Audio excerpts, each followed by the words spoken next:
Hello students, good morning. आज हम चर्चा करेंगे कि चरक संहिता में जो है मर्मों के बारे में क्या बताया गया है।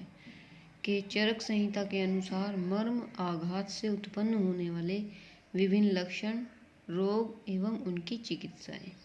ठीक है, तो किस तरह से जो है चरक संहिता में बताया गया है कि जब मर्मों पर आघात होता है तो उनसे उत्पन्न होने वाले लक्षण और लक्षणों के द्वारा रोग उत्पन्न होता है और फिर रोग के द्वारा उनकी चिकित्सा कैसे की जाती है।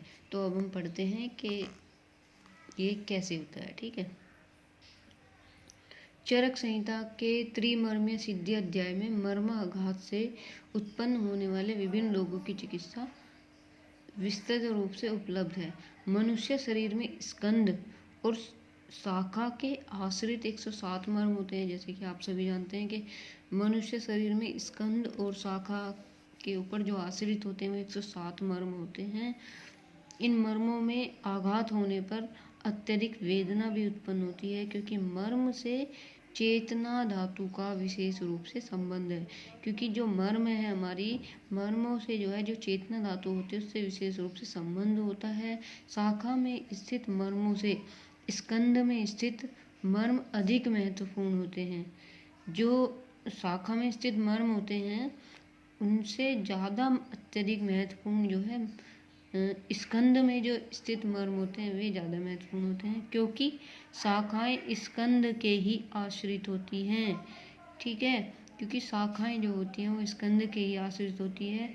स्कंद में स्थित मर्मों में भी हृदयावस्थी और सिर के मर्म प्रधान होते हैं। स्कंद में यह है हमारे हृदय, वस्ती और सिर, ये मर्म प्रधान होते हैं। और शरीर का मूल ये 3 मर्म ही है। जो शरीर का मूल है ये 3 मर्म ही है। स्कंद, स्कंद से तात्पर्य जो है वो है शरीर के मध्य भाग और सिर से। जो स्कंद होता है वो शरीर के मध्य भाग और सिर से है। शाखा में 44 मर्म होते हैं। ठीक है, तो मर्म जो होता है वो चेतना धातु मतलब प्राण के रहने का विशेष स्थान होता है। जो मर्म हमारे बिंदु होते हैं हमारे शरीर में, वहाँ पर प्राण विशेष रूप से स्थान होता है प्राण का, वहाँ पे निवास करता है प्राण। तो चरक ने जो है 10 प्राण यत्नों का वर्णन किया है कि 10 प्राण यत्न कौन कौन से, कि 10 वायत नान्याहु प्राणा येषु प्रतिष्ठिता शंखो मर्म त्रयम कंठो रक्त शुक्रोजसी गुदम। स्कंद में आश्रित मर्मों से भी हृदय, वस्ती, सिर में स्थित मर्मों को प्रधान माना गया है। जो स्कंद है हमारे, स्कंद में जो आश्रित मर्म होते हैं वे हमारे हृदय, वस्ती और सिर, इनको प्रधान माना गया है। अन्य आचार्यों ने भी जो है हृदय, वस्ती और सिर की प्रधानता को ही माना है। तो हृदय में जो है 10 धमनियाँ प्राण, अपान, मन, बुद्धि, चेतना और सूक्ष्म महाभूत विद्यमान रहते हैं।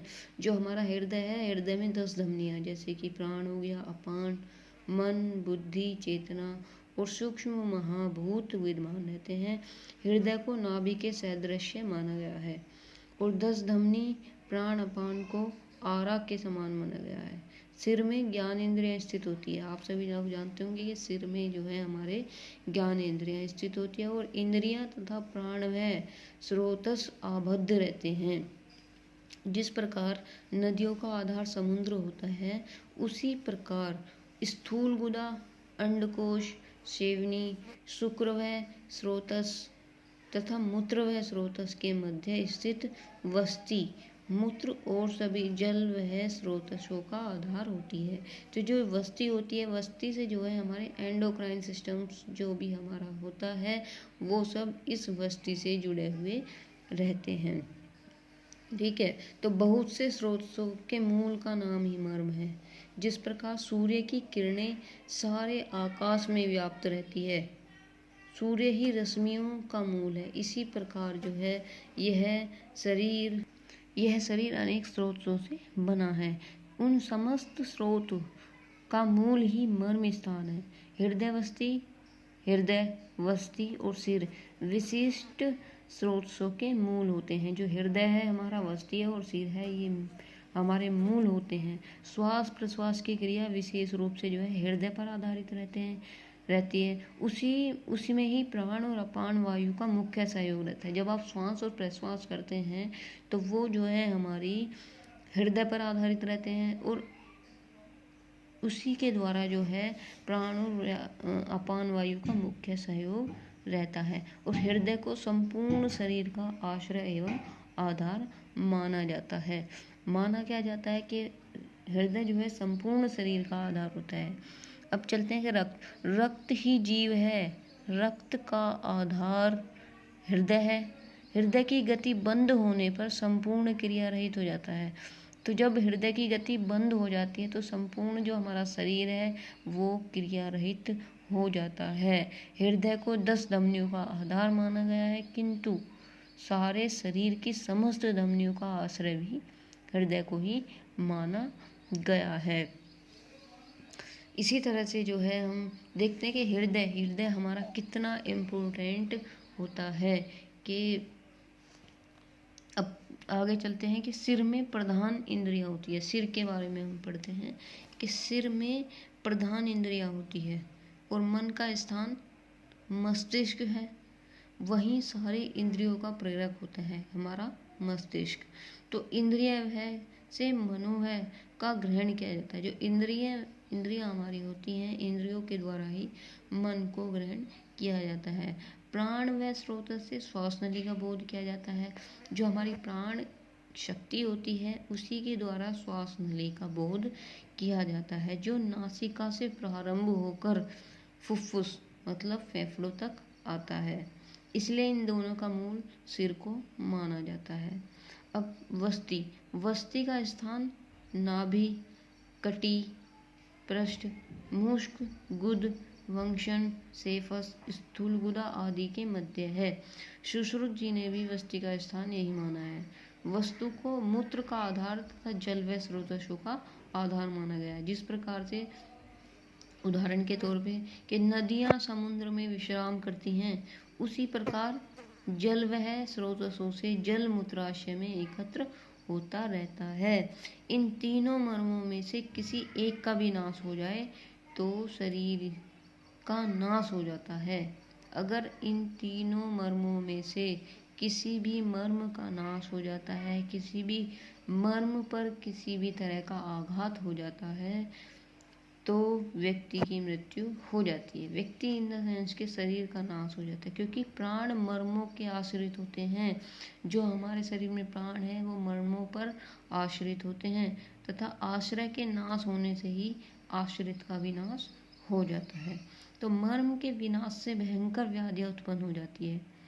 मर्म का विनाश होगा तो अनेक व्याधियाँ हमारे अंदर उत्पन्न हो जाती है। इसलिए तीनों मर्मों की बाहरी आघात तथा वात आदि दोषों से रक्षा विशेष रूप से हमें करनी चाहिए।